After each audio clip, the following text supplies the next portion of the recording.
Hey, so here's how to change order of Instagram photo after posting.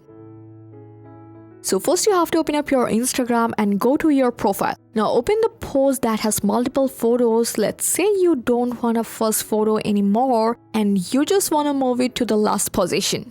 So here the trick. Tap the three dots on the post and choose edit. From here, delete the photo or photos that you just want to move to the end. After deleting them perfectly, tap done.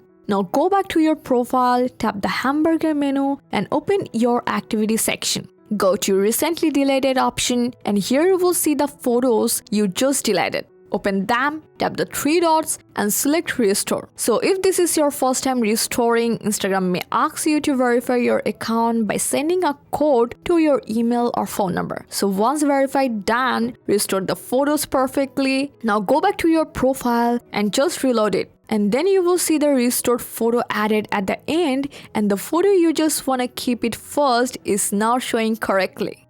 And that's it. This is how you can actually change the order of Instagram photos after posting. I hope this guide helped you a lot. Thanks for watching.